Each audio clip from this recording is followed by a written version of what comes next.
目前这款车刚刚上市，售价46800元起。这款 ADV 搭载的动力系统与高精巡航车兔尔1000是同款，微型双缸发动机，夹角为80度。这款发动机搭载的是电子油门，同时还有滑动离合器和液压离合，配置上确实不错。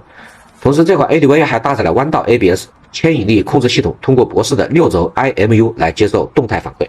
这一点与国产的那种初级 ASR 还是有很大的不同，它能实现多级控制。另外，定速巡航也有配置，有了电子油门，这一点就能轻松的实现。减震器为 KYB 品牌，制动系统为西湖品牌。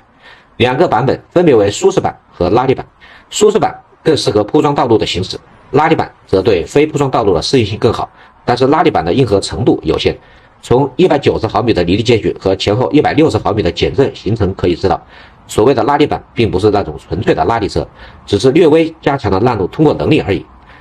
两个版本的区别还是看配置图比较清晰明了。那么就骑起来吧。整体印象上，霍克1000并没有表现出有意外的惊喜，中规中矩，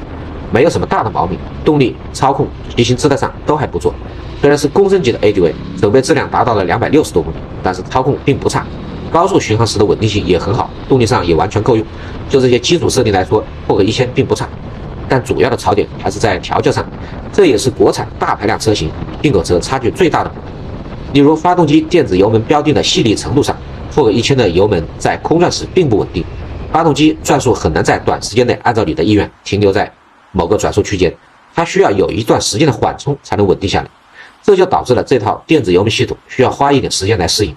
所以刚刚接触这款车的时候，会感觉油门与传统的拉线油门手感上区别很大，这个与进口车相比差距是明显的。其次，霍克1000的前叉调教还是有一点问题，在经过道路减速坎的时候，前轮离地的现象很明显，这就导致了在不平路面快速通过时，前轮始终会不受控制的弹跳。当然，厂家也注意到了这个问题，也在进行意见收集，预计会在后续产品上改进。弯道 ABS 的效果还不错，这点值得一提。尝试过多次弯道高速通过时紧急制动，没有任何的漂移和打滑，非常的稳定。那么在整体评价上，我是这么认为的。如果说对标铃木的 DL1050，霍克1000在机械素质上并不逊色于对手，差距并不大。但是在电子系统调教上，霍克1000还是有明显的差距，这也是目前国产大排量车款与进口车的主要差距。当然 ，DL1050的售价足以买到2辆霍克1000，所以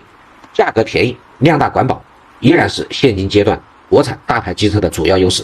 但是如果要论精细化、营养化，作为国产首款公升级的 ADV， 霍克1000并没有突破这一制约国产车发展的桎梏，因此未来的路还有很长。